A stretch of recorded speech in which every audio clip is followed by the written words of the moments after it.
5, 4, 3, 2, 1. And we're back. This is now podcast number 6. We've streamlined the numbering system. Welcome to the TMCJ PodCast. Still don't have a better name than that one. Yeah. And a lot of production value. Oh, yeah. You can tell by the stock gameplay footage that I just upload alongside every video or every. Yeah. What's the plan for today's one? I don't know. Well, I recorded a bunch of us playing Rainbow Six, so maybe that's gonna go up there. Cool. Sweet headshot. It's just gonna be that 10-second loop of the whole fucking thing. That clip over and over again.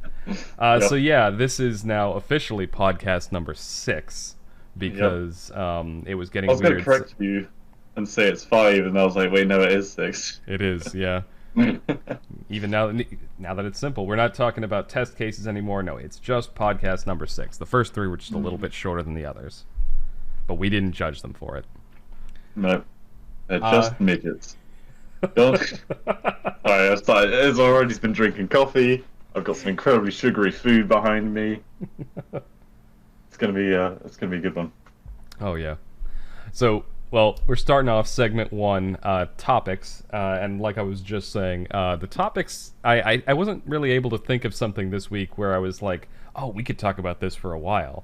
I just had a couple, I jotted down 3, like, mediocre ideas, and I'm hoping that together they might make something Ultron. And wait, no, Ultron didn't. You're thinking of Voltron. Voltron, that's wow. I'm smart. We need a goddamn jingle for each of the segments. Da-da-la, da-da-la, da-da-la-da. Dude, that kind of thing. Yeah. Oh my god. This is the first topic. It's let's just make noises for 5 minutes. Yeah. Let's just be dumb thoughts. So one thing that I wanted to talk about right off the bat, because the last 2 podcasts I've been ragging on Amazon Prime because they won't let us stream videos. And this is more of a personal accomplishment to me. Maybe some of you out there are also trying to watch things on Amazon Prime. Oh, yeah.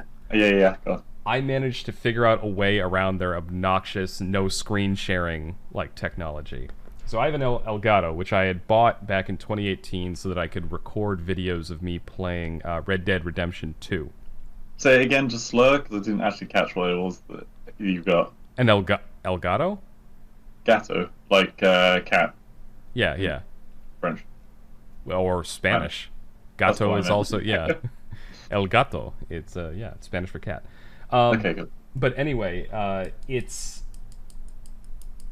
I love how when I pronounced it in Spanish, I pronounced the T, but when I said it with my normal accent, it sounds like a D. Like... Yeah. Quirks. Go on, speak. Quirks of that man. Boston accent. Yeah. Park the car in Harvard Yard. Anyway, yeah, sorry. What the heck does Elgato do? Well, so the device, it's used to, like, you can route an HDMI cable through it and then plug it into your computer. The idea being you can record gameplay directly from consoles or whatever you are routing through it. So what I did was I didn't plug anything into the output. But the input, I used the 3rd HDMI slot on my computer and plugged that into the Elgato and then, hooked it up to my computer. So it was essentially spoofing a 3rd monitor. Like Why do you need 3 HDMI slots? I need 1 for the screen. Oh, I only use one of them. So one of them I have hooked up to... So technically I have 2 HDMIs, 2 DisplayPort cables. The DisplayPorts are hooked up to my monitors. 1 HDMI port is hooked up to my work laptop because I use the same monitor for both. And... Right. No, I'm completely full of shit. I don't even know what's plugged into my computer right now. Doesn't matter. Because I plugged the HDMI cable into the back, into my computer and then into the Elgato, Amazon thought it was displaying to a 3rd monitor. So when I pull up the software that records from the Elgato, it's just recording a monitor. Yeah. Or it is the monitor, technically. But Amazon doesn't know that it's a program and not a real monitor, so I can actually stream that program, and it won't cut out the video. Gotcha. Also, I'm full of shit. Good podcast name, just saying. I think it should be called We're Full of Shit. Thank you very much. No, but I've got English shit, so it's higher quality. Yeah, yeah. The Um, accent gives you a few extra points. mm, Class. The So yeah, what was it that we're gonna watch? Because it's your movie night next, isn't it? It is, yeah. So the movie was going to be Passengers, which is Mm. it's a movie that I like really liked. Um, just general premise without spoilers because I don't want to spoil it for you. Yeah. The idea is that it's kind of near far future, like late 2000s era, so like 2080, 2070, something like that. And humanity has colonized other planets, but not with faster than light travel. They have ships that travel like at a percentage of the speed of light, and people go into hibernation, right? Okay. Up until the final approach, where they wake people up, and it's like a resort ship, and people can just enjoy the. It's like a cruise ship until they get to their final destination. Right. And then Some something goes wrong, I guess. Yes, for not for everyone though. Okay. So it's an interesting premise to a movie. I won't say more than that, No, but no, no. it was one of the first movies I saw with Chris Pratt that showed that he could do like a serious role. Because I saw him in Parks and Recreation. Oh yeah, this is the Chris Pratt and uh His wife um. at the time. Oh, is it? I Yeah, thought it was they were. I think they're divorced now, but they were. I don't know why. Hunger Like Games chick, I thought. normally I'm shit at all this pop culture stuff, but I actually know that, and I don't remember why. Right. Is someone like a robot barkeep? There is a robot barkeep, yes, and he's British. Right. Okay. I think I've seen. Oh, really? Oh, wow. I think he Must be a is. good film. I'm pretty Uh, sure. uh, cool. Yeah. No. So that'll be good to watch. Yeah, well, it's a What great movie. you have brought up Amazon, so I have by law to bring up Netflix. Okay. Uh, we've been watching Helsing Ultimate. Hold up. Do you Van want to save this for the media segment of the podcast? Okay, yeah, I think that's probably a better idea. But yeah, because I do want to talk about Hellsing Ultimate because I fucking love that anime. Yes. So this is the other topic I had, and maybe I did lie at the beginning. I think we could probably get some mileage out of this. Oh, Shitty games or shitty movies, like the line between it's just a pain to watch and it's so bad it's good. What about shitty games? No, good games that became shitty movies, or vice versa. I can't think in my head right now. We You can, know what I'm trying to say? yeah, no, we can explore both. I mean, the first thing that pops into my mind when you're saying that is did you ever see the original Mario Brothers movie, the first live action one? No. It I think oh, I've heard of it, but it's not something I know very well. it's kind of like a cult classic kind of thing in terms of video game Right. movies. Like just really shitty, like old Godzilla era kind of costumes. It's like Yeah. weirdly gritty. Um, Because all the okay, not all, 90% of the games I see becoming movies, the moment I hear it's becoming a movie, I'm like, that's going to be a dreadful movie. yeah. And not because of I think these games slash movies could be amazing, but they just never are, and I don't understand why. Yeah, Maybe because we got to cram so much into such a small space. yeah, but even if they're just trying to adapt a small piece of it, like sometimes it works out okay. Like, did you ever see the Final Fantasy Advent Children movie? I did, and I thought it was awful. Wait, unless it was a different Final Fantasy movie. I've seen a Final Fantasy movie. So there's a few. So the one I'm thinking of is it's CGI. It's based on Final Fantasy VII, so Cloud, Tifa, all them. Yeah, that does ring a bell. It might have been the one I watched. I mean, I thought it was okay, but again, it was. Yeah, I mean, I watched this on my PSP about 10 years ago. God, that really dates it. Yeah. I mean, yeah. Then there's other ones like didn't they made a Silent Hill movie, didn't they? I never played Silent Hill. I I, was too I never young. I never played the games. I hate horror games. Like horror, Okay. it's not my genre. Yeah. but I did see the Silent Hill movie back in college, and I think it was Silent Hill and not Resident Evil, because I know they made movies out of both of them. Right. And people who are actually fans of those series are going to crucify me, but I don't really know the difference. Like, I think one is... The Resident Evil fandom, it's going to be a lot worse than crucifying, mate. They're going to turn me into some kind of a zombie. I do know that Umbrella Corporation comes out of that thing, and Yeah. they're the standard for, like, contrived corporate villainy.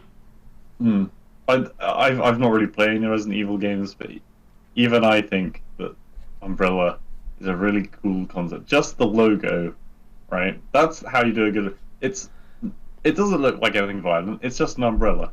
But the red, the white, and the black, and... I don't know. So it's very sinister. I like it's a really shitty company with a really good branding and marketing department.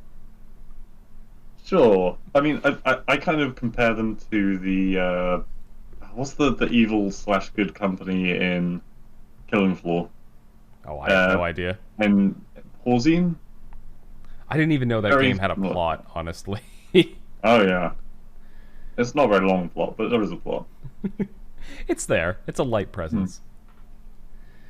Oh man.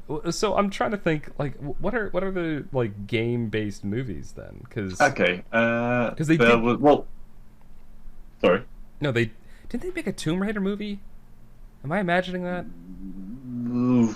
If they didn't, there are a lot of films that copy basically Tomb Raider.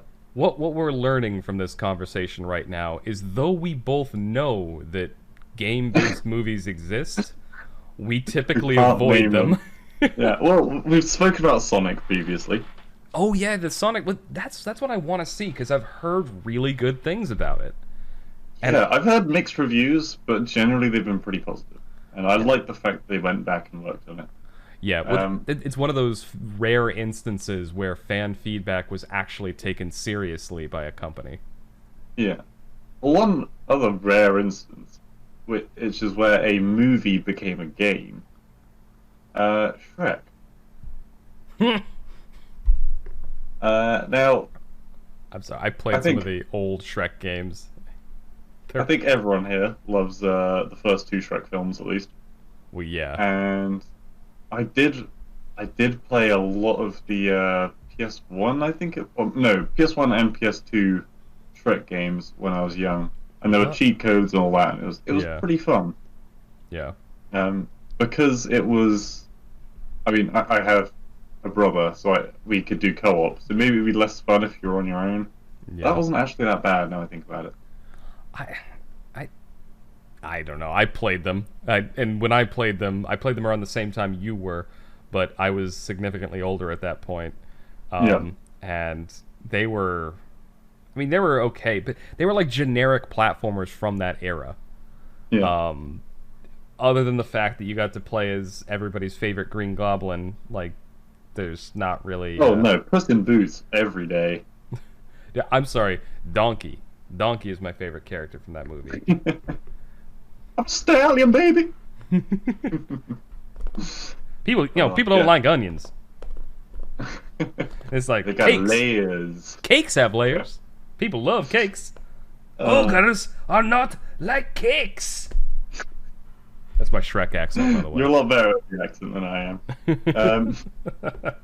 Actually, now I think about it, a lot of the there are quite a few good old game films.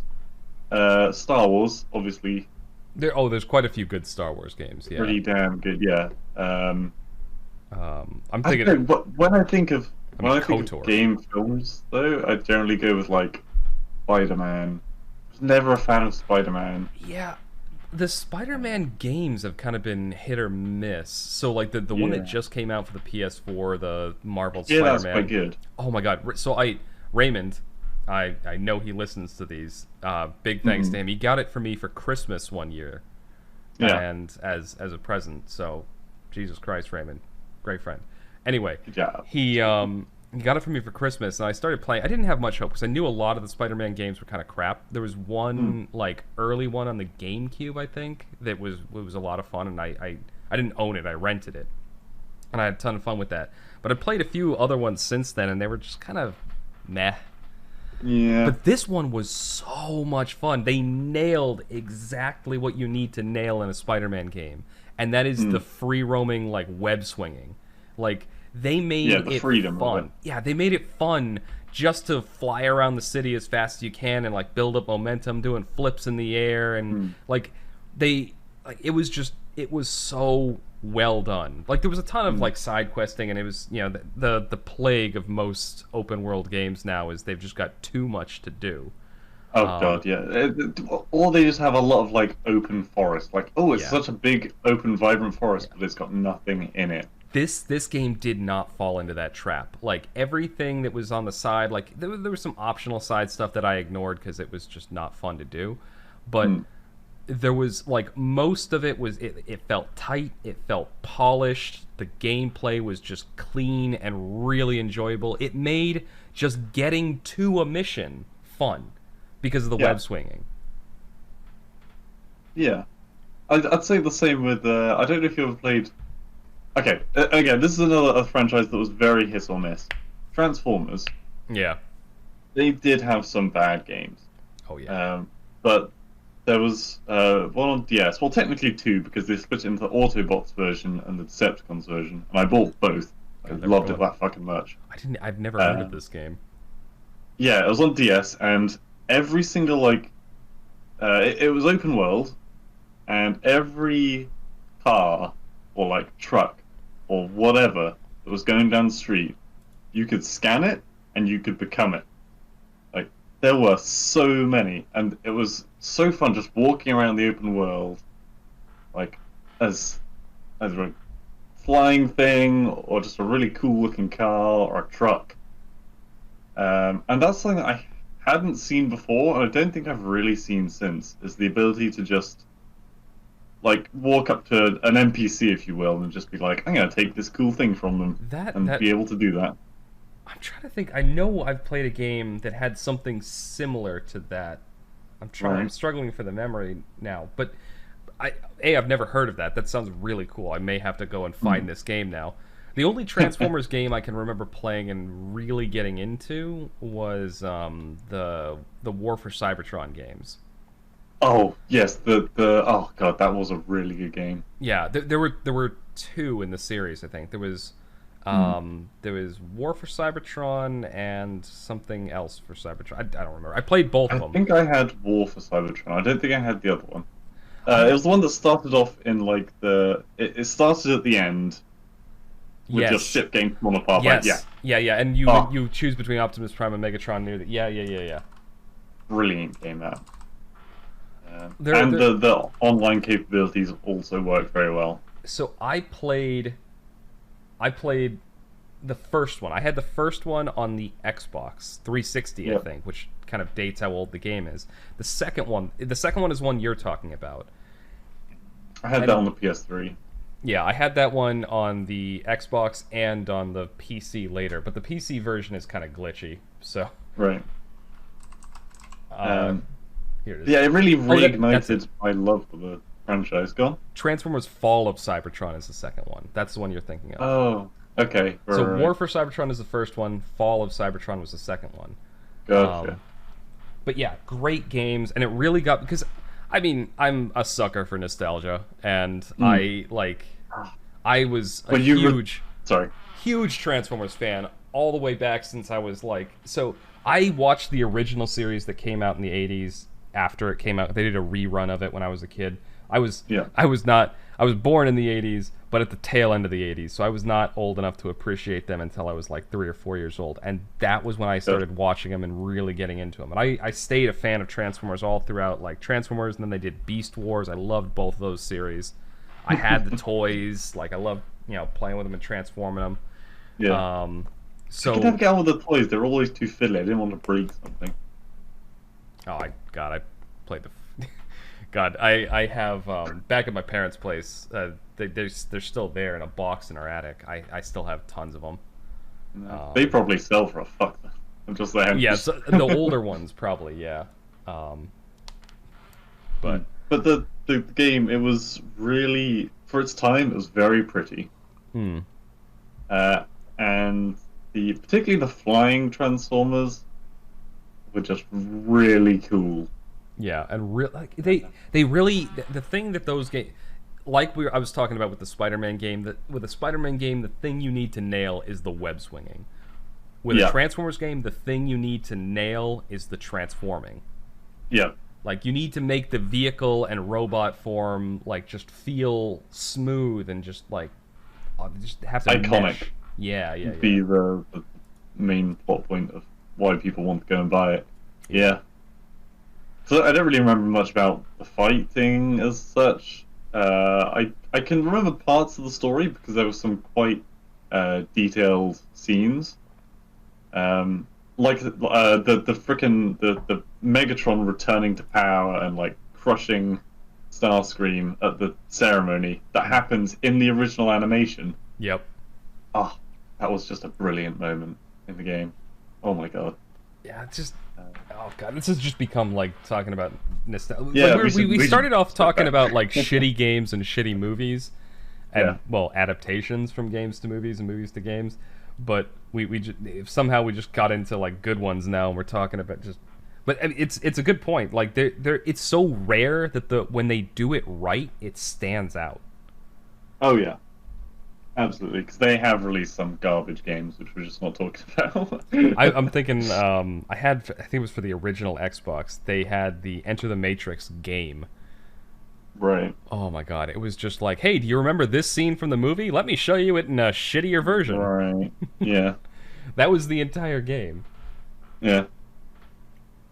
Yeah, and I think when the movie came out, because it came out after the DS game that I was talking about, but before the Fall of Cybertron. Hmm.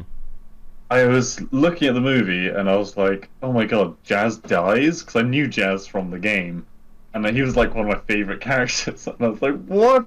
You can't do this to me!" Jazz is a fucking awesome character. He's There's a amazing. lot of people. Like one of my, like I liked the character. Spoilers, by the way, if you haven't seen the 1986 movie. But quite a few main characters died. Like Ironhide, he was a character I Yeah. really liked. He gets shot in the face by Megatron in the first like 20 minutes of the movie. Yeah, it's not gory because it's just robots, but it's still sad when you lose a character Yeah. you love. Yeah. But they do a good job. Like if you've built up that kind of empathy with these characters, they do a good job of like making it seem poignant, even though it's robots. What's your opinion on the new films? Oh, is this too media-y? I don't know.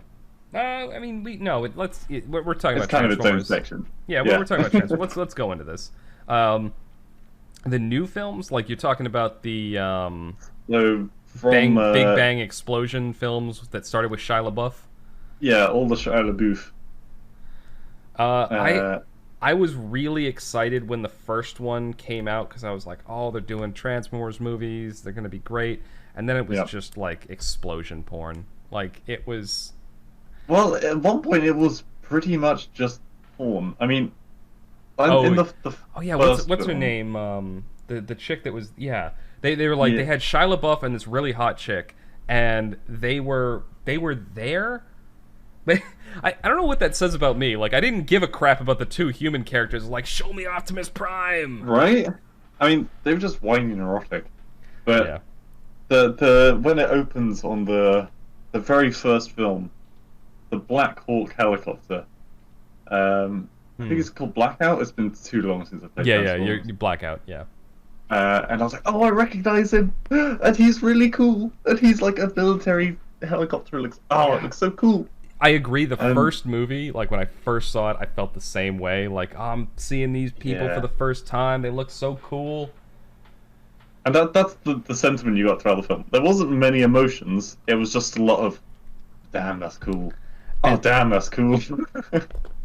That and it faded. Yeah. It faded in the subsequent movies. Like once that like, It did. oh, that's It was cool. bad. Like faded off. You realize they were just kind of like shallow. The plots became weaker and weaker and weaker, Yeah. and it became more like. There's one that I started watching it with. It was my whole family. We sat down having food, and we was like, "Oh, cool." let's put on DVD. It was the new Transformers. Great. It opens on like a 10-minute scene of this barely clothed girl, like getting out of bed with LaBouffe. And we didn't even get to the end of the scene. We were just like, no, this is just bollocks. I guarantee. I wanna believe that was in Shia LaBeouf's contract. Well, he has to have a attractive female. Yeah, there needs to be at least one scene with me in bed with a sexy girl. Right. And that's not his accent. I don't know what that accent was, but yeah. It was so not Transformers. I think. You know what? Fuck it. I'm making a new topic right now, and we're gonna transform into it. Transfer right into it. Shia LaBeouf, because this is a topic that, like, all right, I could talk about this for days. He's one of the few celebrities that I follow because it's like watching a train wreck that keeps putting itself back together again. Right. Like, I saw he got arrested. He's been arrested quite a bit. He just seems like a bit of a div. So here's Shia LaBeouf's storied history in a nutshell. He was Disney Channel dude. There was a show called Even Stevens, and he played like a younger brother who was kind of schlubby and obnoxious. It was a decent. I mean, that's what he does. That's his thing. Yeah, it was a decent show. Like, I remember watching it as a kid. I don't remember pretty much anything about it except for the premise. Then, you know, he moves on, starts getting some different roles. He decides he wants to be a fucking action hero. He has the Nicolas Cage syndrome, and he goes into the 4th Indiana Jones movie where he's trying to be the young Indy. That flopped because he's like, people watched it because they had the nostalgia. They're like, oh, Indiana Jones, but it generally got kind of lukewarm at best for reviews. I haven't seen many Indiana Jones. The original 3 were pretty good. I watched them long. I never watched them as a kid, but I watched them in college because I was like, I realized I'd never seen them and I wanted to see them. But who doesn't love watching a Nazi getting shot? So, or having their faces melted off. Spoiler alert. So anyway, he does that. That kind of flops. Then he gets into the Transformers movies, which is a little bit more like his style of thing. Then he has like some kind of a crazy mental breakdown, and he does like this weird art thing for a while where he goes to red carpets wearing a bag on his head saying I used to be famous or something like that. And really? He did that? He made an art exhibit which was just like, I don't know, him taking a shit or something like that. I don't know. No. It was him sitting on a toilet and people could like throw things at him. Or something like that. It was some weird, pretentious, arty bullshit. Yeah. Something that, to me, makes absolutely no sense. But somebody who is into art, it probably sounds like the Mona Lisa. I don't know. I don't think it does, because I've been around a lot of arty people, kind of thing. If there's like some real story behind it that's interesting, then yeah. I mean, there's a woman who sat on a chair in the middle of a room. Like completely naked for like, I can't remember how long it was. It was some crazy amount of time, like a week. And people would just come and just stand there and just see her, and that got massive rave reviews. And I can understand that, but a dude sitting on a shitter having stuff thrown at him, I don't think there's much art in that, really. It's modern art. Modern art does not have art. Art is optional in modern art. At least that's been my read on it. Yeah, not trying to offend any artists. I am. Oh, maybe you are. I don't know. I am. I don't give a fuck about modern art. Most modern art is like tasteless and requires zero skill. If I can recreate it by like putting paint on the bottom of a Roomba and throwing it over a canvas, then that is not art. I'm sorry. But then it's the fault of the person that buys it, not the fault of the person that makes it. Oh yeah, that's true. Yeah, the whole... It's a conversation piece, dear. Oh my god. I'm sorry. I like that is something that legitimately gets me like a little heated under the collar. Grinds your gears. Because I enjoy going to like an art museum. I like seeing sculptures and like cool paintings and stuff like that. There's one in Boston. I've been there a couple times. It's really cool. But then they have the modern art exhibit, and I walk in there, I'm like, what the fuck is this shit? Like, because Yeah. stuff like that, like there was one, it was literally just a woman had painted herself gold and then taken a photograph of herself. That was it. Yeah. Oh, Like, there's so much less than that. There's literal just white pieces of paper that people put in frames. And... it's like it's like the old joke. What did you paint? It's a blank canvas. What did you paint? Oh, it's a polar bear enjoying a snow cone in the middle of a blizzard. Right? Yeah. I mean, it takes them like weeks and months to get to it, and I guess that's what makes it sell. But I honestly think modern art, or a lot of art, is about brand names. You're buying. Okay, what about? Sorry. No. We've gone down this rabbit hole. We're at 30 minutes, but we're gonna go as long as we need to with this. How about this as an idea on. for a piece of art, right? Okay, go. It's a white piece of paper, right? It looks like a white piece of paper, but someone took it around every country in the world, and a single teardrop from a person in every different country's nationality went onto that piece of paper. Is that art?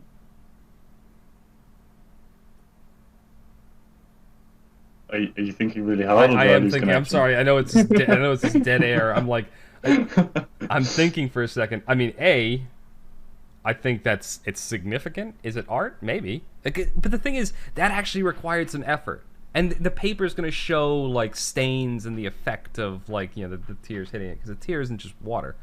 It's it's got salts. And it's got salt. Yeah. So it's gonna discolor the paper slightly. So in that case, I mean, I think that's legit. My problem is like a lot of modern art to me looks like very, very low effort, very low skill. Just do something and give it a message, and then suddenly it's art. Also, I'm copywriting the shit out of that idea, by the way, because that was actually not bad. That sounds like a really good idea. Honestly, you could probably win a fucking... I don't know what art people win, but you could win an award for that shit. You'd be in a museum. Oh my god. Some rich idiot who's trying to protect his money from the government would probably buy that for $1 million. Kaiser, that's my sugar daddy you're talking about. Oh my god. Yeah, no, I just... So... I'll wrap this up because we are over 30 minutes. I'll wrap this up with one quick story related to art. I was talking about how I'd gone to the Museum of Art in Boston a couple times, and if you can't tell by the way I talk, for those of you who are listening who don't know, I'm from the Boston area. There was a friend of mine that I went to college with, and she and I decided we were going to go to wanted to do something, decided we were going to go to the Boston Art Museum. Yeah. And I think it's called the Museum of Fine Arts Boston. We went in there and we walked around, like looking at some of the classical exhibits and stuff like that, enjoyed the thing. But both of us are obnoxious assholes, so that couldn't last. Right. We went to an exhibit where they had an interactive computer thing, and they had little buttons you could take a quiz. Mine froze, and the program, whatever they were running it on Windows, and whatever the program was running, it froze while I was using it, and I kept tapping it because I knew that if you keep tapping it, that's clicks, and if you tap a frozen program enough time on Windows, it'll give you the option to close it. Yeah. So I did, and then I pulled up Windows Media Player and just started playing the default like music that comes with every copy of Windows. Oh my god, such a vandal. So there was that, but that's not where I'm getting to. So anyway, we decided to eat lunch in the museum, and they have like this really pretentious like area where you can get like some kind of fancy sandwiches and salads, and they have like wine, beer, water, juice, whatever. Mm-hmm. So between the two of us, we drink an entire bottle of wine over lunch, and then we go to the modern art exhibit, and just laid into it, just walking through, and I bet the fucking attendance see people assholes like you every day. I was at least talking quietly. She was not. Just it's like, what the fuck is this shit?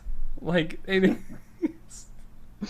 and so we go through, and we were getting dirty looks from the people around us too. People who were looking at it and like scratching their chins thoughtfully, going like, yes, I see the merit in the shit stain on this corner of the canvas. I could rant Yeah, about no. that all day. I'll end it with that anecdote. Before we Cool. move on to segment 2, do you have any final thoughts on topics? Uh, I was gonna say it's a sore point talking about museums with me, but obviously because of the whole thing that went down when you visited. Yeah. But I don't know. It's been a long time since I've properly gone to a museum. I remember going on a school trip to the Saatchi Gallery in London. I think it's the Russian funded. Hmm. It's all Russian artwork anyway, and there was some really cool stuff. And then you got to the top floor, and the whole class was just walking around like, mindless zombies. You suddenly realize we're in a room, and every single wall is plastered with phallic and whatever the female equivalent of phallic is, images everywhere, and like guys and women, and the age we were, which was, well, it was not an age that was mature, very clearly, because we spent like the rest of the trip trying to dare people to go into that room. Go and look at the boobies. Torture just to be in that area. Oh my god. Yeah. But I think I've grown up a little bit since then. One would hope. Oh god. So, all right. We'll end segment 1 there. This is the end of segment 1. If you're listening during the week, then this will be the end of the video. But if you are listening on Saturday or after Saturday and listening to the entire thing, you will hear us again in just a few minutes. Until then, thank you for listening.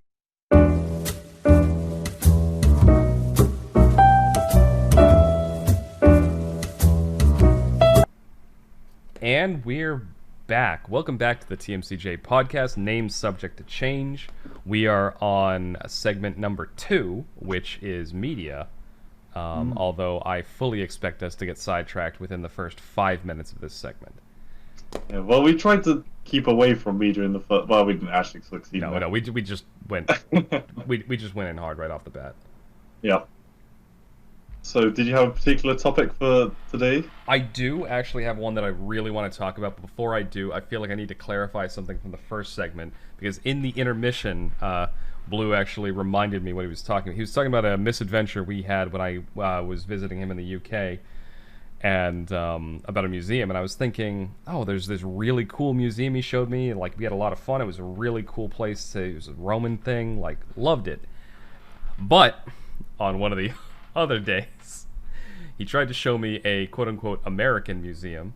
That was what it was called there. They meant, Native American culture, and not... This is in England. In England, yeah. Yes. In England. I'm like, why the hell is there an American museum in England? Whatever.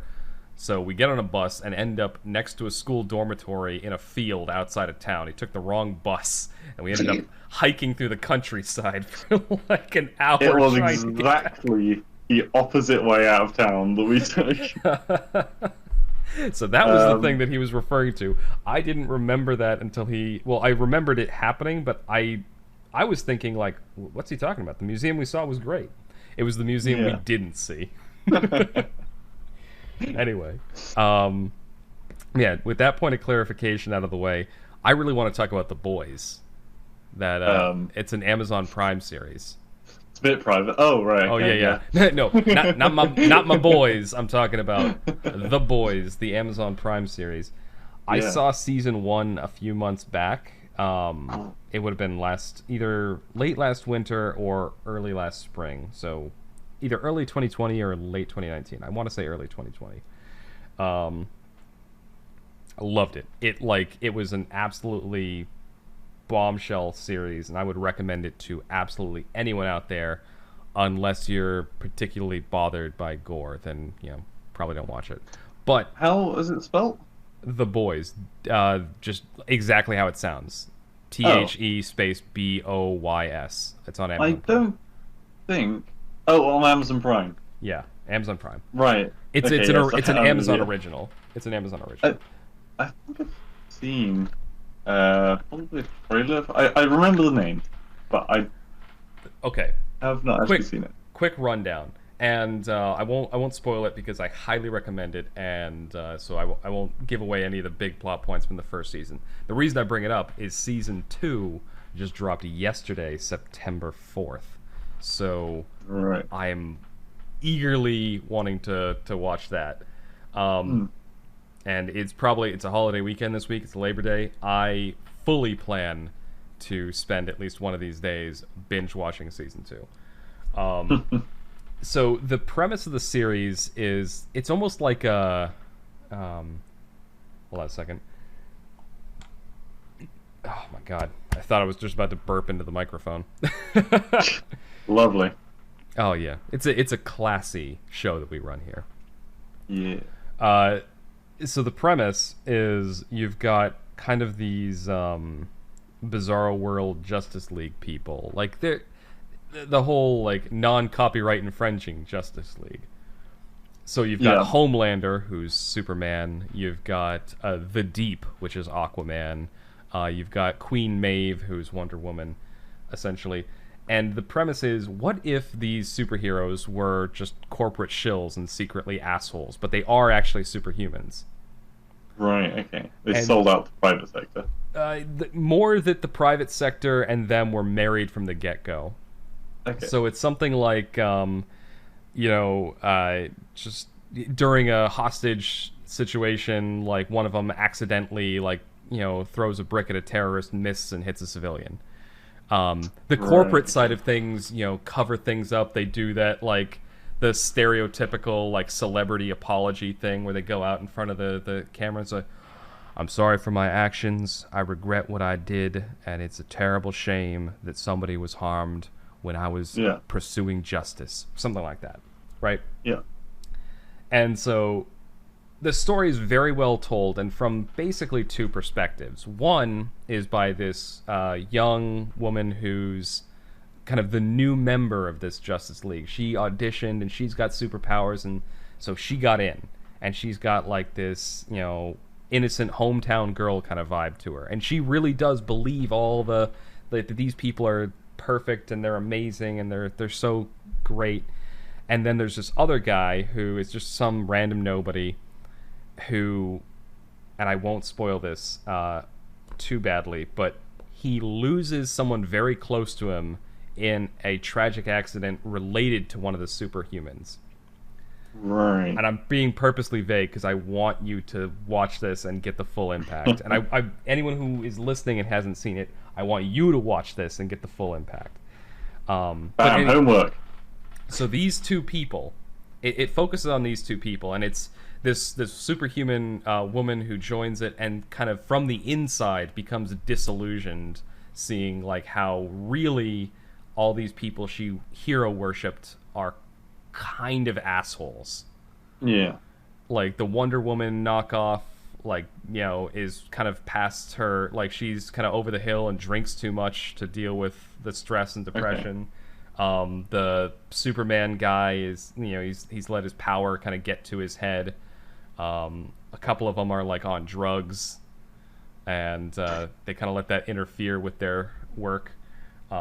And so that's her perspective, but then it also follows this guy, and because of that tragic event, he ends up falling in with kind of this semi-terrorist group whose sole mission is to stick it to the superhumans and, take them out.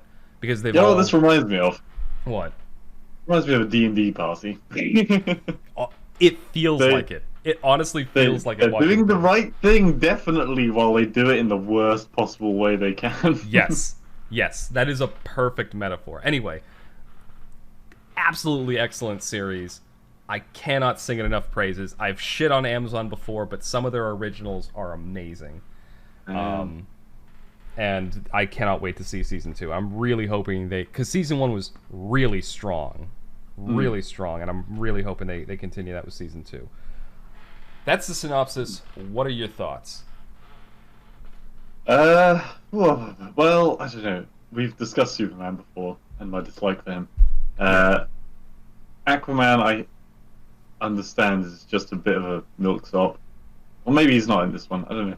The idea of them having another layer of not just being do-gooders does sound interesting.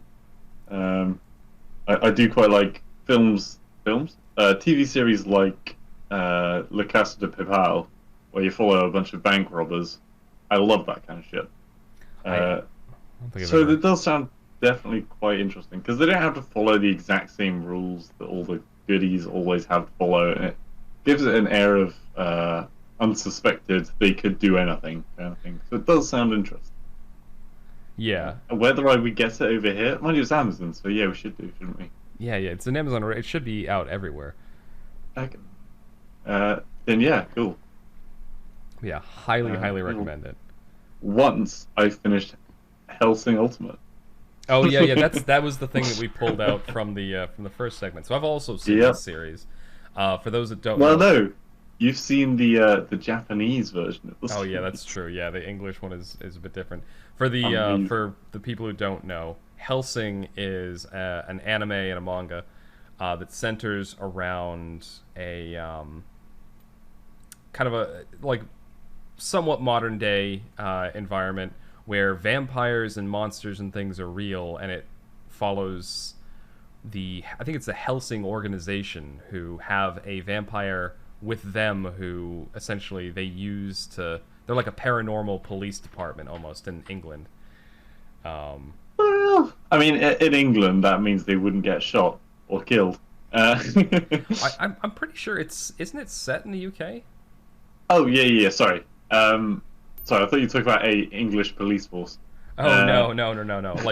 But they're sort of like a paranormal, like special forces in the UK. Yes. That's what I haven't seen the series in a while. But Hellsing Ultimate was a remake of the original one, which I think did massive things to improve it. And I highly recommend the English dub for its amazing voice acting. I kind of want to drag Kaiser into watching the first episode again, just in English, because it is so funny. Oh my god! There's definitely parts of it that the parts I don't like are the ones where it gets really silly, like when it does the dream sequences with the stupid characters. Frickin' hate that. It's so out of character for the thing. Oh, yeah. To go on a tangent, because I feel like this deserves one. That is a trend in some like remakes of anime that really grinds me. Like, because Hellsing in general is a very gory and very serious anime. Like the storyline is very like gritty. Characters are dying. People get like decapitated, and every 2 minutes. Yeah, there's like monsters that are there threatening human society and everything. So it should be a little bit of levity every now and again isn't bad, but it should take itself seriously. And it has I know what you're talking about. It has like those goofy, chibi moments and things like that, and it annoys. They don't fit. Yeah. So they did the same thing when they remade the anime Full Metal Alchemist. Also, really excellent anime. Not the whole way through. So Full Metal Alchemist came out. Great anime, took itself very seriously. There were some goofy moments and stuff like that, but they were handled well. Mm-hmm. But it knew when to take itself seriously. When they remade it and made Full Metal Alchemist Brotherhood, what they did, and I just, they took one of the most poignant and like heart-wrenching scenes in the early part of the series and inserted like this goofy cartoon moment into it, and it was like it was like if you took Schindler's List and put like a random Benny Hill like chase scene in the middle of it. It was so like, it's just like, oh, they're loading the Jews in the train. Like, I'm sorry, that's the movie. Jesus. Anyone who hasn't seen Schindler's List, it's a great movie and you should watch it. Liam Neeson is fucking amazing in that movie. Great drama, heart-wrenching. But that's the level of like inappropriateness it was. Yeah. There's this perfectly like so anyone who hasn't seen Full Metal Alchemist, I'm just going to spoil this because it's been out for forever, or you probably just don't care about anime. There's the little girl, Nina, right? Do you remember her? She, like, there was this one guy early on when they got to the city, and he was. Did you watch the anime? The point that I got to, I read the manga, Okay. um, where the physical copy, and I got to the point. I don't think it was not very far on at all. It was when it was a flashback to them being trained on an island by their aunt, I think it was. Not their aunt, but their teacher. Right, yeah, that's kind of the. I Yeah. think I've got through that arc, but I don't remember much of it. So I'm just gonna. Do you mind if I just spoil this part? Because No, go for I it. need to make this point. So when they're in the city and they're talking to this one guy who's ostensibly someone that's like a friend and ally who just wants to help him. He's a researcher who's affiliated with the organization that they join. He has a little girl, and he's single father, and she's adorable, and they play with her, and they get along, and it's almost like it's like a little heartwarming family moment. They have like a family dog, and he's this big fluffy dude, and that heartwarming moment. It turns out later though that because this guy is being pressured for results from his research, he just decides, like, he gets desperate, and he uses alchemy to fuse the dog with his daughter.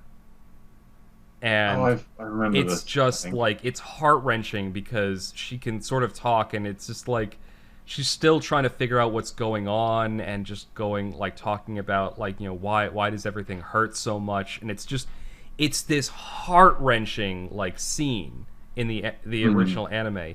And in the remake, they insert a fucking, like, little cartoony comedy segment in the middle of that scene. It was awful. It was like they took something. That's why I was comparing it to like a movie, like some movie where there's this serious dramatic tone, like where somebody like that you cared about in the movie has suddenly just and unjustly, an innocent person has been ripped out of that innocent state and then made like to suffer. And they insert a comedy segment in the middle of that. Yeah, it just takes you out of the mood. Yeah, it's just it's not good storytelling. So when you talk about the Helsing thing with the dream segments, I know what you're talking about. This is a more extreme example, but it's happened in other remakes too, and every time it does, it just Jarring, yeah. As you can tell by the last 5 minutes, it's something that really gets my blood boiling. Yeah. But other than that, I'm very much enjoying the anime, the series. I know we only talked shit about it so far, but in general, Helsing Ultimate, great series. yeah. Also, you don't really get many animes about England. I wonder why. And so it was quite refreshing to see at least an outside view on what England is. We're all about London and Cockneys, apparently. Yes, in the dub, the very strong accents are very funny. All right, I'll have to watch. I have it on Blu-ray, but I may have to. I may have to watch it in English and see what it's like. One of the episodes we found, and we checked the language settings, and it said we were watching English. It was like 5 episodes in, and it started, and it was the spoilers. Well, I don't know. I was just gonna say there's German people in it. And these German people were walking and they were talking, and I was like, that doesn't sound like English, that sounds like Japanese. And Alicia was like, nah, that's German, they're German, it's just, it's just a piece, we're not meant to understand it, they're just talking German. And no, they're talking Japanese, even though the audio says it's in English, there's no subtitles. And then I realized we were on English and in brackets 5.1, as opposed to just English. So English 5.1 just becomes Japanese. So, It's a bit odd. God. Apparently, so if you listen to anything in English and surround sound, it's just Japanese. Is that what? Oh, right, okay. 5.1 is surround sound. Gotcha. But yeah, no, we switched it to English without the surround sound, and it worked fine. We were wondering if Japanese 5.1 would be English. So, fun fact: most anime, like the surround sound, is mostly added when they port it to Western markets. Most anime DVDs and Blu-rays, if you listen to the original Japanese audio, it's 2.0, which is just stereo. Right. I don't really notice these things generally. I tend to notice like very irrelevant tiny details. Yeah. I mean, I notice on YouTube videos and things, if it's like an amateur video and it's all the volumes coming from one ear, that really annoys me. But generally, that's not a thing. Yeah. I mean, so I don't know why that is. Maybe there's less of a demand for it in the Japanese market. They just naturally do it in stereo. But yeah, for whatever reason, like Blu-rays, if I get a Blu-ray of an anime that I like and I watch it and I want to watch it in Japanese with English subs, the audio is 2.0, but the English audio is 5.1. It's interesting. I don't know if there's a reason for it. I don't know if it's as common as I seem to think it is, but it's something that I've seen in most of the Blu-rays that I've bought of anime.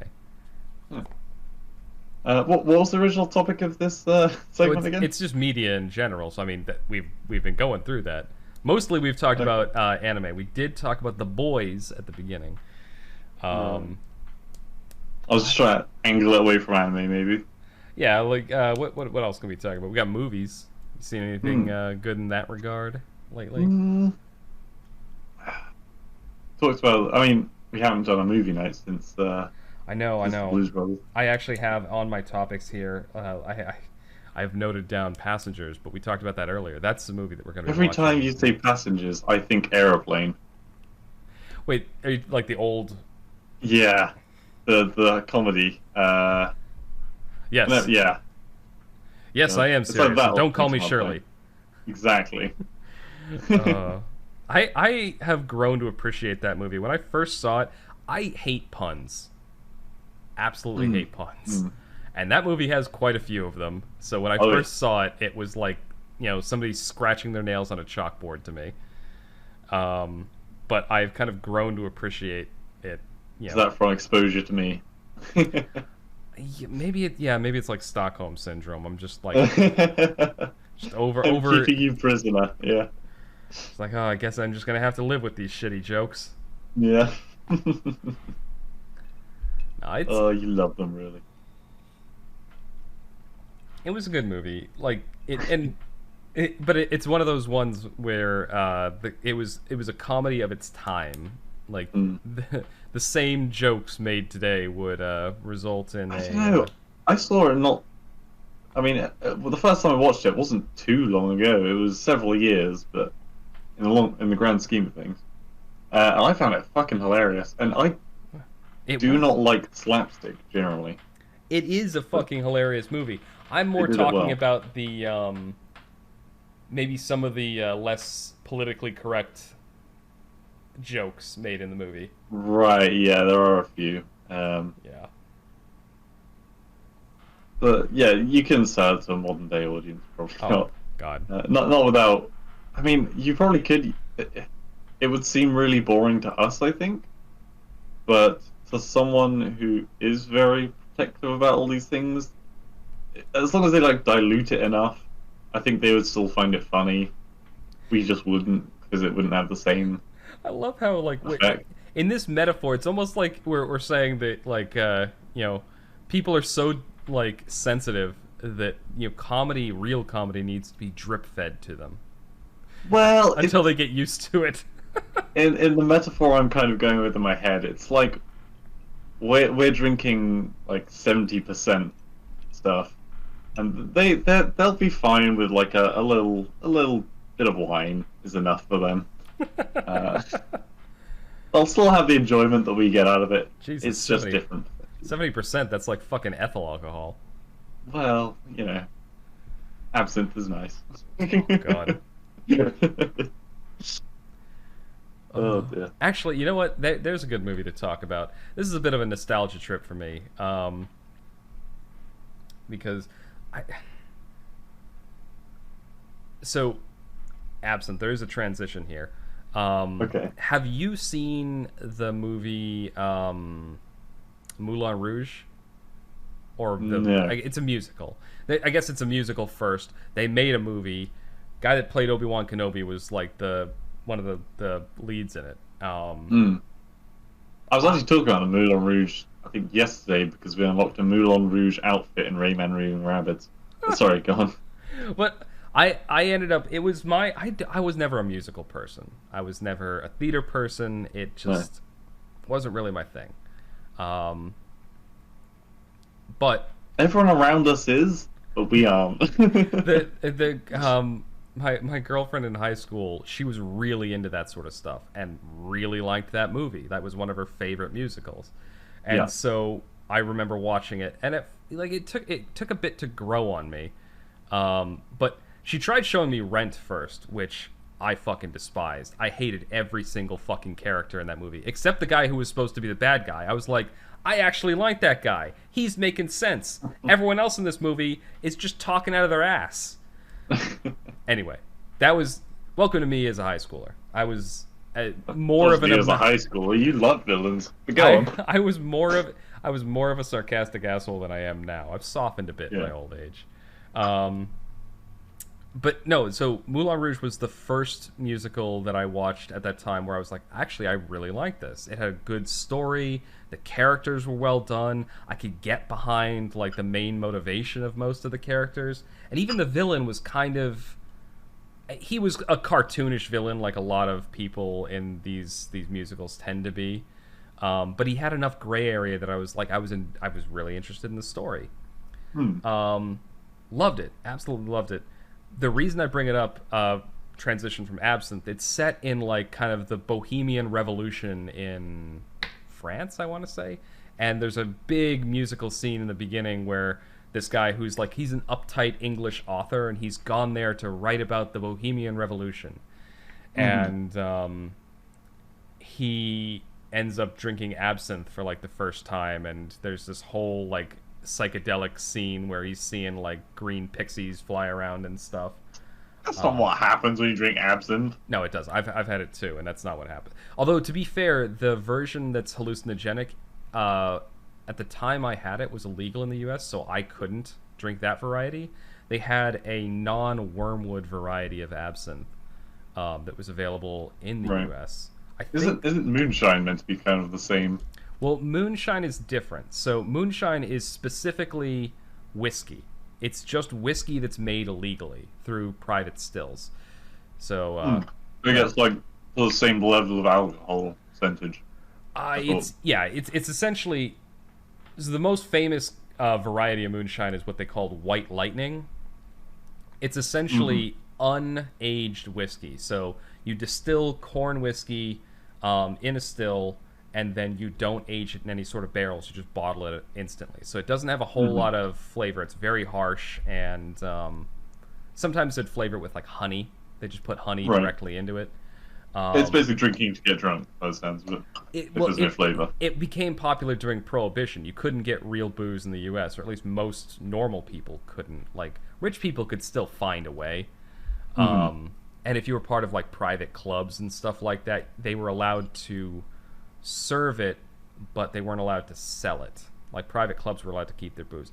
I could talk about Prohibition for a while. It's a very fascinating part of U.S. history. And as I've said multiple times, and I think you've said multiple times, we're both kind of at least mildly history buffs. Yeah. I've spent quite a bit of time watching documentaries and stuff like that, and reading history books, so I could... Yeah, I think you're a bit better than I tried learning about the American history, like around the Civil War and that kind of thing. And I had this like 2-day long Audible book, and I don't know, I got some ways into it, but there were so many people, and I don't know, I didn't quite have the patience to listen all the way through American history. I think we've talked about books a few times, how the older ones tend to be very thick on the characters and the background, and you kind of just want them to get to the story, whether it's a history book or a novel. Anyway, getting slightly off into the weeds there, but yeah, Moulin Rouge. I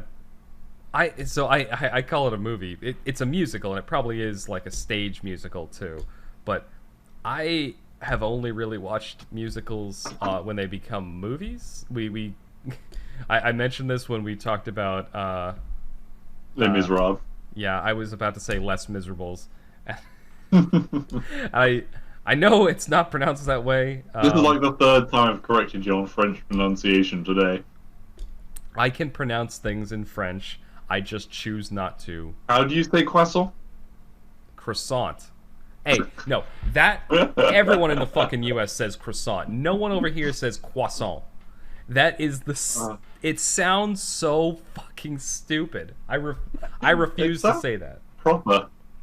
Like, some things people will pronounce right, like the restaurant that does, au bon pain or au bon pain, however you're supposed to pronounce it. It's do you not have those over there? Aubonpan.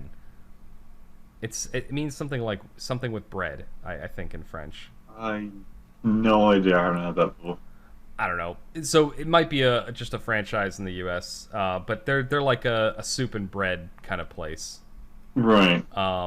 Like people go there for lunch, maybe breakfast. Wait, like a soup kitchen? No. It's like a restaurant. Look them up sometime. Okay. But point being, I know how it's supposed to be pronounced. I pronounce it au bon pain because it's funnier that way to me. I also pronounce the restaurant D'Angelo's Dangelos. Well, that's not pronouncing. That's just changing the fucking word. No. That's how it's spelled. You're supposed to say D'Angelo's. Yeah, you're supposed to say D'Angelo's because it's got an accent mark between the D and the A. Right. But if you just read it out and ignore that accent mark, then it's Dangelos. Right. Okay. And we also found out that pain au chocolat are not a thing over in America, or if they are, they're called something different. Yeah. How did you describe them? It was like pastry with chocolate in the middle or something. Okay, much like a brioche roll. Wait, you have brioche over there, right? We do, but I also think we call... I know what those are because I've been to the UK and I saw a label next to them, but we don't call them that. Okay. Well, I don't know. Just think of it's a croissant with chocolate going through the middle, and it's square. Yeah.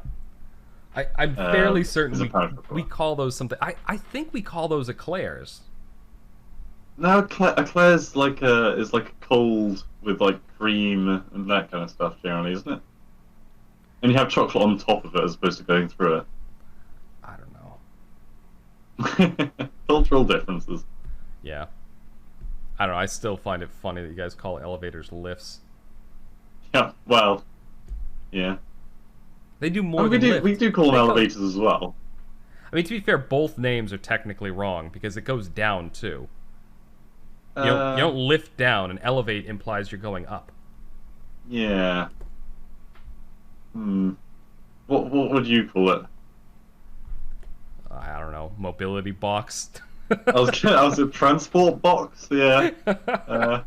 Call it a TARDIS. The vertical cube. Yeah. Oh my god, this is just completely got off the rails. From absinthe to musicals to now we're talking about how to say things in French, and suddenly we're on elevators. Yeah, elevators are very media centric. Yes, I mean, hey, some of them have little. The elevator in my office building has a little TV on it because it's like a 20-something floor building, and they've got a little TV on your way up. You can watch. It's just advertisements. It's weird how we could even talk about like elevator, like the one in England, the tiny little elevator we all had to cram in with like another family of people. I remember they were so nice, like dealing with our fucking drunken bullshit. We were drunk. We had just come out of a casino and we were loudly telling stories. Okay, well you loudly tell stories anyway. Well, that's true. I'm loudly telling stories right now. This is true, man. This is why you're perfect for this. God, all right. I, on the other hand, do the English thing of not speaking. Yeah, you mentioned this during the last segment of last week's podcast about the obnoxiously social nature. I don't think it's refreshing. I think when you come over because it's not part of our culture really, and so to see it is quite surprising. As people starting up a conversation with a random person. Yeah, I'll just talk to anybody. Fuck it. Yeah. I love talking to people. and them actually reciprocating. Because a lot of the time, if someone starts talking to you, like on the other side of things, if someone starts talking to you out of nowhere, they want something from you. I mean, or they have malicious intent towards you.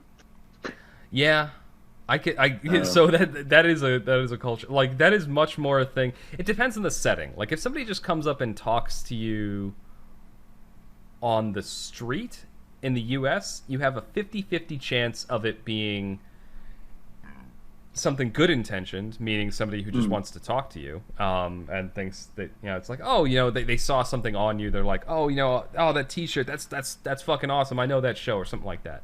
Yeah. Or just like, oh man, you know, that's a really cool look. Or just like they see you do something like, oh, people will strike up conversations like that in the US. Right. But the other side of the coin is it's going to be some fucking activist with a clipboard that wants you to sign something, or it's going to be a homeless person that's going to give you some story that you don't want to hear. Yeah. Oh, in here. But before, sorry, before somebody calls me heartless for talking about the homeless like that. If a homeless dude just has like a sign and they're sitting off to the side, they got a cup or something like that, I'll throw money at that.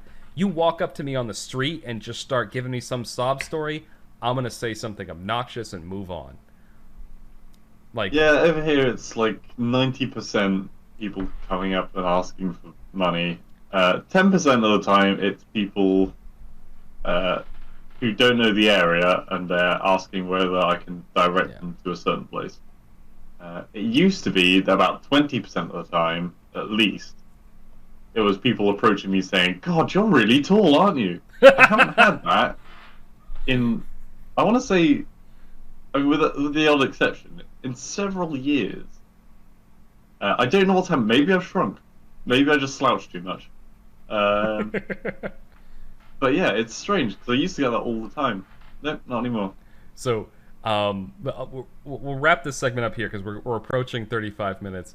But okay. one last anecdote about that. So just let me rhapsodize. Oh, it's about the first time we met. Yeah. Let me rhapsodize for our audience a little bit here.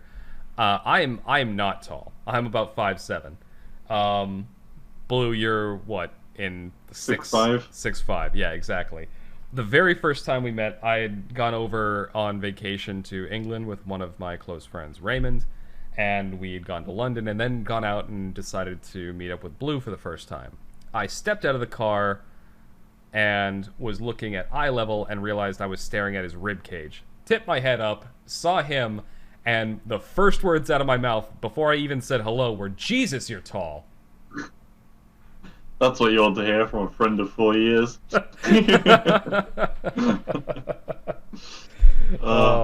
It was a great trip. But yes, Blue is obnoxiously tall, and I'm a bit short.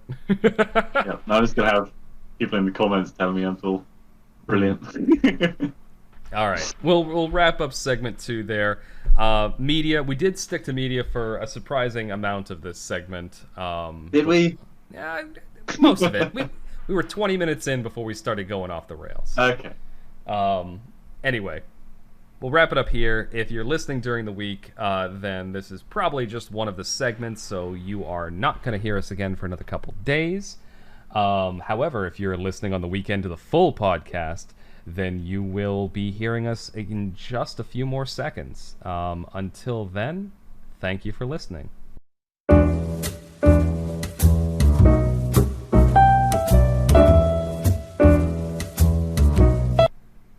And we're back with segment 3 of the TMCJ podcast, named Subject to Change. God damn it, you interrupted my intro. Sorry. No, I'm so excited about my segment. Yeah. TMCJ podcast, named Subject to Change, segment 3, wild card. What do you have for us this week, Blue? Okay. Well, something we were discussing last week was weird Audible books. And I have actually been looking at some pretty weird books this last week. I haven't been able to get much reading time. I got about 4 hours into this slightly odd book, which is all about hypnosis and aliens. We went down a rabbit hole. I want to just, side note here, looking at like trying to find the shittiest books we could. Oh yeah. Dear God. There were some really weird books. With some of them we thought were a bit too weird, really. So they are out there if you do want to find them. But I felt like this had it's kind of like it's kind of like reading something from someone who shares a very different idea of the world than you do. I do not believe in well, okay. This is a flip-floppy topic because I believe there could be aliens out there. But before you sign me off as a crazy, I don't think we've ever actually met any aliens, and certainly not to the extent that some people suggest that we have. Yeah. At the same time, I think hypnosis. I don't know. I'm dubious about hypnosis because I've never had someone try and hypnotize me. To the best of my knowledge, no one's hypnotized me. He still does not suspect a thing. Yes, Alicia's doing very well with the mind control. So yeah, I don't know. There's merits to each of them, which I don't know enough about to comment on. But so this book is written in a factual sense, so it's not a fiction. And the first story, which I think I'm probably nearing the end of it, because I'm several hours in. But it's all about this hypnotist lady meets someone who the form of hypnosis that she uses is one that allows her to talk to someone in their previous life. Okay. So obviously the current life you're living. So not anything that you've experienced in your life, but I guess what their soul inhabited before Previous that person was born. Yeah. Again, I don't know the science. If there's science behind it, the science. Yeah, so she's talking to this other lady, and this other lady's like woken up, and she's in this deep hypnosis. She is a man in the medieval era. And it goes into detail of like I have brown hair and brown eyes, and I am the prince of a local king, etc., etc. And I love looking at the stars. And an old man approached me one day and told me that he came from the Pleiades, which is a star system. And everyone else at the time just sees pagan gods and things. They don't understand the true nature of the universe. And then he high-fived me and gave me 1,000,000 ducats. And it keeps going back to his story where he becomes like, he grows older, he travels the world, he's got this special message that he has to hand on to the next prodigy, and he never ends up finding the prodigy, and then he gets put in a capsule of light and transported across the universe to speak to extraterrestrial beings and give a seminar, basically, on what went wrong on Earth. And extraterrestrial beings, by the way, and this is how they are described, Okay. look like small humans with oversized heads, and they glow silver. So it's the gray aliens. Yeah, it's the absolute like most generic idea of an alien. And there's a point where I kind of stopped when I was like, because it started off on Earth and kind of just being some crazy theories, and I said like he's standing on some distant galaxy, giving a seminar to aliens. Like, what the fuck? Surely there's so many things wrong with this. It's a marketing conference. Ugh, right? And when he was back on Earth, he was walking around. He was like, I visited Gaul. By the way, I'm not sure how long Gaul was a thing. Where even is Gaul? Gaul is France. Gaul is so with the Romans, the Roman Empire again, random history lesson. The Roman Empire referred to what is commonly seen now as France as Gaul. Right. Also, some bits of Germany. Basically anything from the Alpine mountains that divide France and Spain, all the way over to the Rhine, the Rhineland. Okay. That is what the Roman Empire referred to as Gaul. So most of that is modern day France. Okay. Well, so it's set in the medieval era, right? Sorry, That's the already person. wrong. Yeah, exactly. He says he visits Gaul, so I'm like, was Gaul a thing in the medieval era? It depends on when you're talking about. Gaul, quote unquote, was something that, again, it was from the Roman context. So the Romans referred to Gaul pretty much all the way up until... Oh God, when did the Western Roman Empire fell around 400 AD, I think? Right. I might be a little bit off there. But what people normally think of as the medieval era starts around somewhere between 900 and 1000 AD. So Yeah. you're talking about centuries after the Roman Empire fell. I mean... And the other place they mention, which really threw me, was Liverpool. Now I'm like, when was Liverpool? Gaul and Liverpool. I mean, to be fair, Yeah. Liverpool, it probably existed for a while. It just was called something different. Yeah, I mean, it's when I hear Liverpool, I think of modern day Liverpool. So maybe it's just been around for a lot longer than I realized. But medieval Liverpool, it doesn't sound right. I don't know. There's quite a few. Yeah, There's so many things wrong with it. So I personally, having watched a fair number of conspiracy theory videos and stuff like this, I can already anticipate the counter argument to what you're saying. It's that, but their brain just doesn't contain the name of the thing at the time, so it's substituting in words that are there to talk about the place. Okay. Yeah. So don't get too hung up on the terminology, but yeah, both of those seem wrong. Yes. I mean, yes. Press conferences in space seem a bit... Honestly, far-fetched. I believe press conferences in space over medieval Gaul and Liverpool. Yeah. So those are just... As a story, not a bad story. As a reality, I don't believe fucking word of it.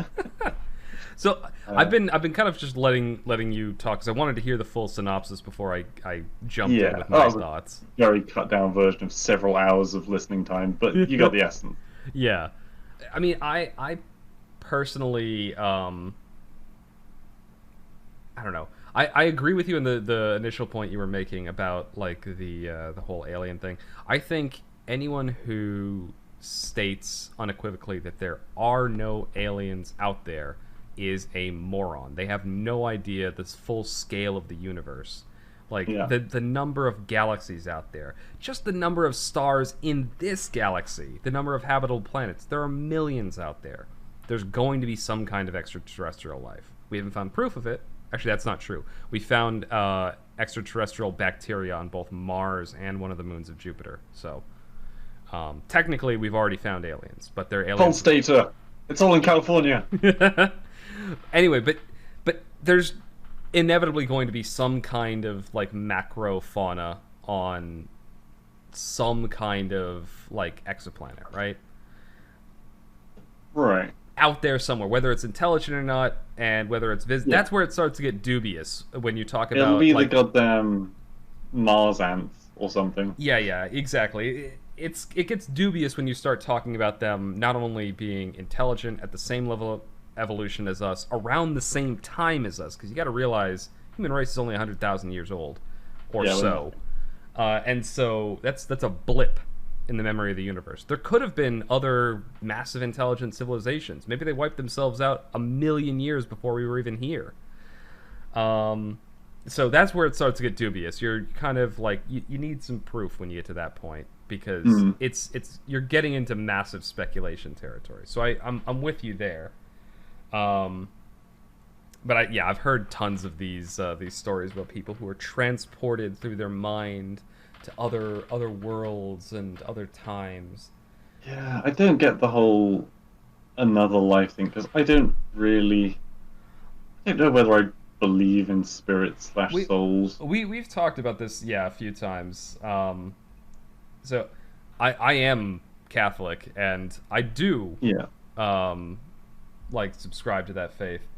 Maybe not to everything, because I also am from Boston, so we tend to have a cynical. sarcastic outlook on everything.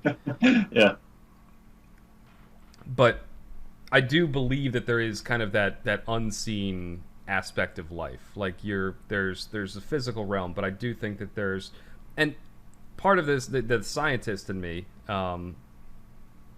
goes back to the fact that we, at this point, the generally accepted theory is that there's about 11 dimensions or so.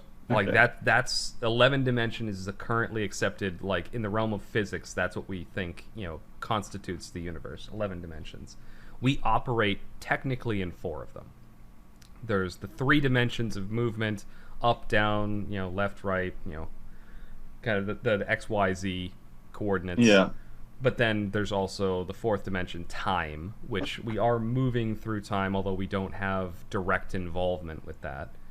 okay. But I mean, then the theory time is a is human that, construct. yeah, well, yes, but it's also a measurable dimension. Like time in suppose. Yeah, yeah, the yeah. sense of like 12 hours in the day, a week, a year. Like, yes, that is a construct. It's a way for us to measure the movement of the universe, essentially. But there's another 7 dimensions that doesn't account for that, those 4 dimensions we operate in.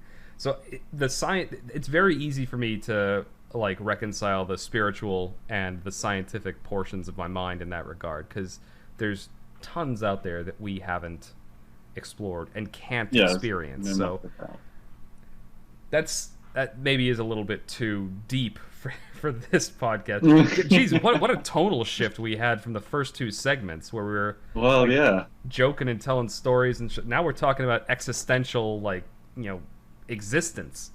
I just wanted to find a silly Audible book, and this is what I've got. And here we are. So I won't say too much more about that, but I think that I take that sort of what is it? Hypnotism and transportation and aliens and going into past lives. I take that with such a massive grain of salt. I'm fairly certain that 90% of those people are so full of shit. Yeah.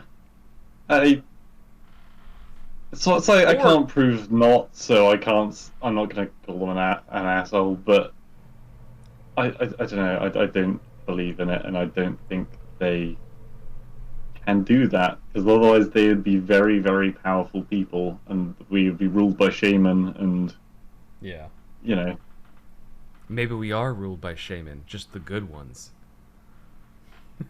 Sorry, are you saying Boris Johnson is a good shaman?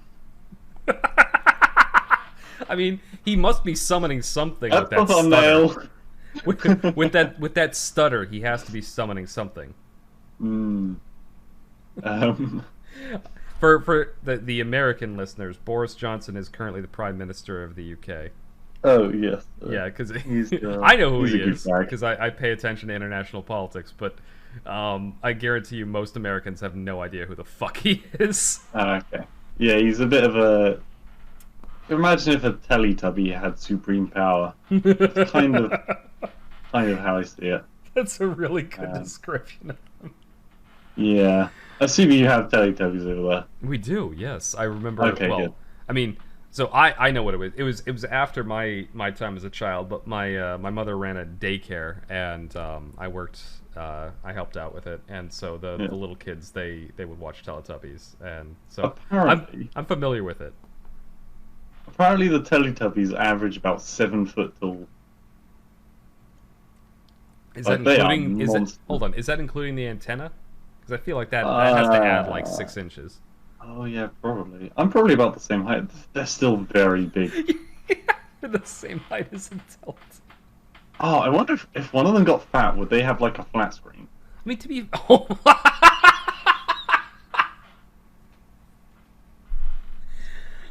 my god. That was Look at such the a inches shit... on that boy. That was such a shitty joke. I should not have laughed that hard at it. But just the mental image. Oh, Oh my god. Okay, I'm sorry. before I forget my point. So that was what you looked into and listened to for an Yep. audiobook. I did not do my homework properly. I got as far as finding a bunch of like, so I was trying really hard to find a bad book, like literally a shitty audiobook. Amazon, again, throwing shade at you, Amazon, does not have a feature to look at like lowest, like to reverse sorts. You can see the lowest rated things first.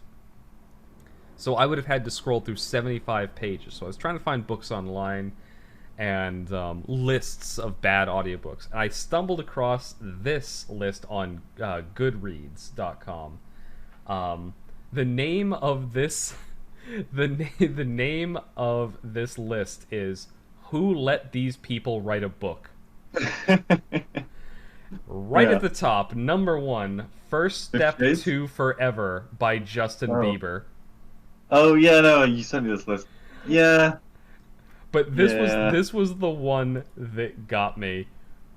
So describing the cover, and I if I remember, I'll put a picture up of this cover because it's fucking priceless. So it think like the generic Jersey Shore douchebag, like you know. Is this first 2 steps to forever? Or... No. This is that was the first one on the list. This is the one that made me laugh the most. Yeah. Washboard abs, Jersey Shore douchebag, t-shirt pulled halfway up. He's throwing out the peace sign. He's got this fucking spray tan and a shitty haircut. Yeah. And Give us the name. The title of the book is "Here's the Situation: A Guide to Creeping on Chicks, Avoiding Grenades, and Getting in Your GTL on Jersey Shore." I'm assuming GTL's a car, right? A Gran Turismo. GTO is a car. I don't know what a GTL is. I don't know. Maybe Gran Turismo Leggett? I legit I have no idea. Okay.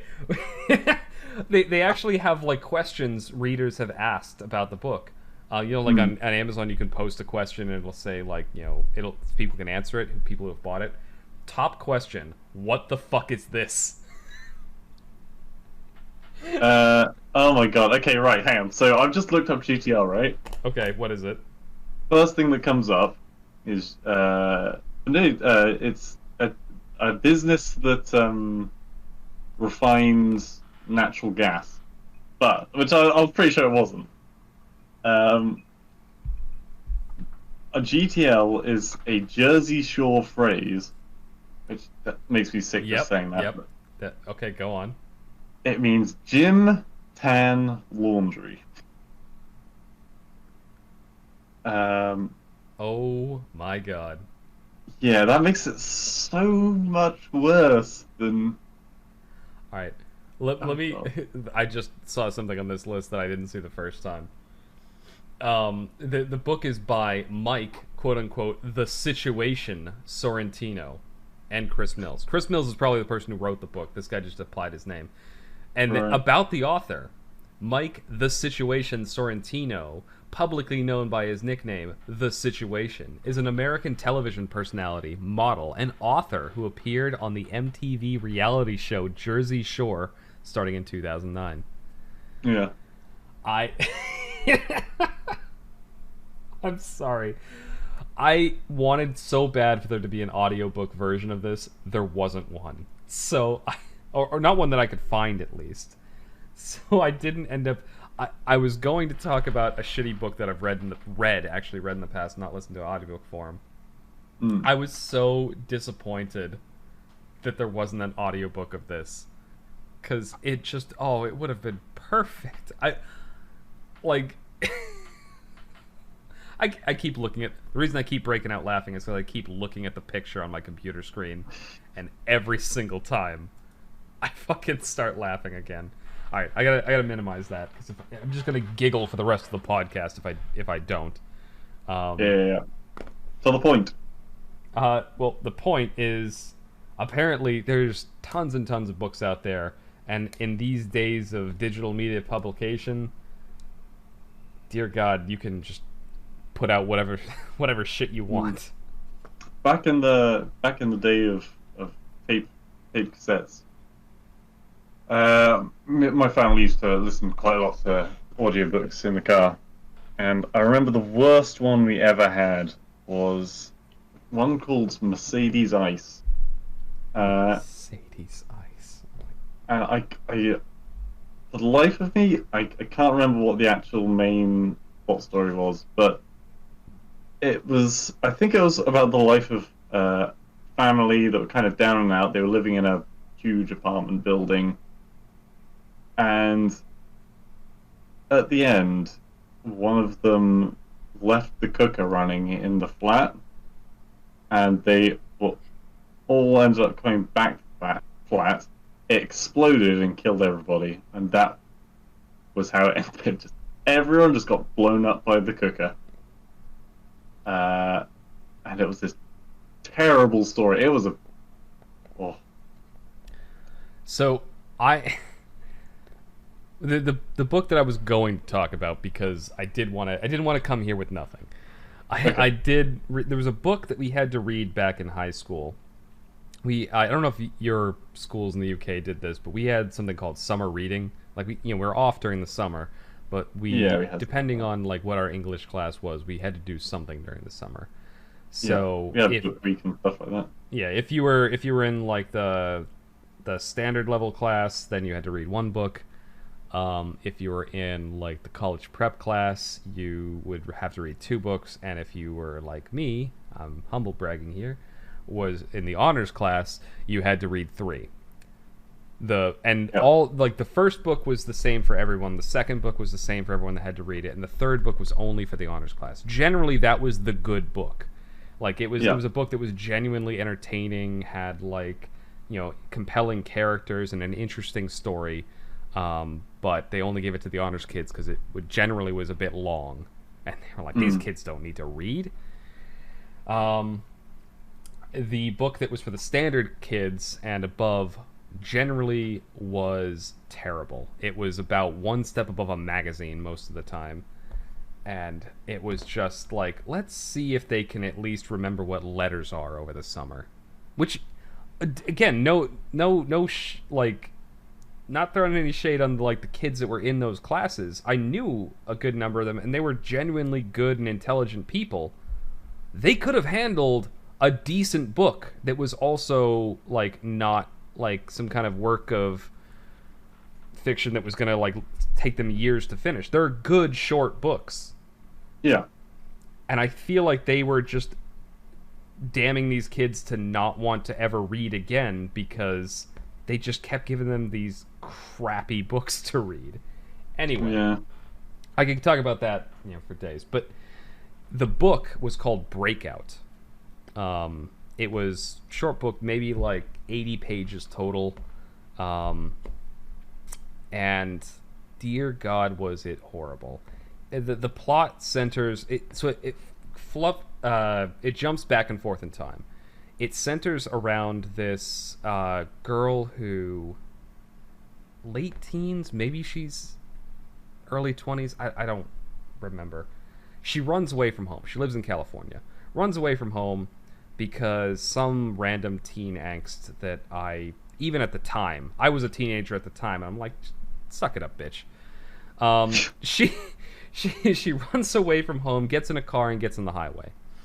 And there's some massive traffic jam, holds everyone up, and no one knows why. But during this traffic jam, she starts people watching and seeing all the folks around her, and she gets out and starts talking to them, and they start talking to each other. People, like some guy had a grill on the back of his truck, and they decide that they're going to cook food out in there. And it turns into a block party in the middle of a traffic jam, essentially.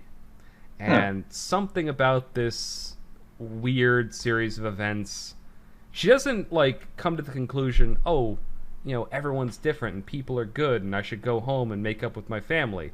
No, she still runs away and never goes back. But in the future, she makes an art show about it and does a dramatic rendition of what happened on that day. And that's the future that it cuts back and forth to. So you have this story about a teenage runaway who is stuck in a traffic jam and meets a whole bunch of random, interesting people, and a pretentious, arty shit show in the future when that teenage runaway grows up and never learns anything. I hated that I think book. one thing we've learned from this particular podcast is that you hate any form of art. No, I hate shitty, low-effort, pretentious art. I'm like, if you create something, even if you create something beautiful, and it didn't take effort to do, fuck off. That's not art. Okay. I think any sort of art, like the idea you had about traveling around the world, teardrops on paper, I know it was like a sarcastic sort of thing, but I'd appreciate that as art because it's a genuinely interesting concept, and it takes time and effort and care to do properly. Yep, trying to squeeze that tear out of a Mexican lady. It's got lemons ready. Here, smell this onion. All right. Exactly. Oh my god! But yes, that should be. That's the theme of. That's the theme of this episode. I fucking hate modern art. Oh dear. Oh, specifically, I shouldn't say all modern art because there's probably good modern art out there. But the stuff that gets the oh my god, I can't talk. Publicity. The stuff that gets the publicity is the shitty, low effort, like shock value stuff. Yeah. Like, I took a shit on this piece of paper. It's always a piece of paper. It is always a piece of paper. There was a funny story I remember reading a while back. This is a mild tangent. There was a modern art exhibit, and one of the exhibits was just like a pineapple sitting on like top of a pedestal, and the janitorial staff threw it away because they thought somebody had just left a pineapple out. They didn't know it was an art exhibit. Oh my god! Yeah. Or there was one that was like just random refuse like on the floor, and it was supposed to talk about the waste of modern society or something like that. Oh yeah. Yeah. And literally, the janitors just swept it up because they're like, "Who left all this shit on the floor?" I can't remember if it was you, Tommy. It might have been just a news article I saw. Someone accidentally dropped their glasses on the floor, and people started like walking around gathering it, around it. An exhibit. Yeah. You sent this to me. Yeah, you sent this to me. Yeah. Like, wow. Yeah. Oh dear. I mean, come on. Yes. Wake up, sheeple. Now my Audible is full of books. Oh yeah. By the way, They Walked with Jesus. Amazon has been for like this entire week. Amazon has been sending me recommendations for like shitty like hookup books and for like bad like the kind of books that are read by like horny middle-aged housewives. Okay. Well, like, being one, you would know. Yeah, fuck off. By the but like the kind of books that are like erotica fiction, like that kind of thing. Yeah. Because we were talking about it last podcast, and so I pulled up a few during the podcast, like while we were talking about it, and then then during the week when I'm looking for shitty books. Ouch. Wouldn't you know, those books show up on the shitty books list, and so now Amazon thinks I really want to read these things. And I really don't. Oh my god. Yeah, I don't think the podcast is quite ready for those books yet. Oh no. We'll wait until we've matured a little bit. We were just talking about this. How long is that gonna take? I don't know. We're 6 weeks in. I mean, what's podcast years? Dog years are 7. How long will it take us to die? Die inside or die physically? Die on a platform level. Mind you, we've got to live first. Yeah, well, that's what I mean. Like we're still a fetus. Mm-hmm. Oh my god. Should we continue this metaphor or not? I don't think so. I really don't want to continue this metaphor, honestly. Oh, Jesus. All right, so we're actually running close to the end of our time. So without dragging, I feel like we could just ramble on like this for quite a while longer. But I think we should get to final thoughts. You anything you wanna kind of end us off on, considering what we've talked about today? okay. I think for the next one, either I'm gonna read more into this book, or maybe we could do a book series that we know is really good next time, and get the other person to listen to that, because I know there are some that I want you to listen to, and you're reading like 4 books at once, so I'm sure there's books that you'd like Yes. talk about. And yes, other than that, we are but a twinkle in YouTube's eye right now. That is a very good way to put it. Yeah, so I'll keep my final thoughts succinct. I like that idea, by the way, of like potentially taking a closer look at some good books, because books. Well, I don't know. Maybe we should do books every other week, because otherwise it's. Oh, it's gonna get a little bit routine. Yeah. I don't want this wild card segment to become routine. No. It's gotta stay wild to be the wild card. Yeah, my final thoughts. I'm just gonna end by saying, yeah, fuck modern art. Yeah. Thank you, everyone who is listening and has listened all the way to the end, for giving us your ears for the TMCJ podcast, named Subject to Change. I hope that you'll come back and listen to us again next week. But until then, have a Bye-bye.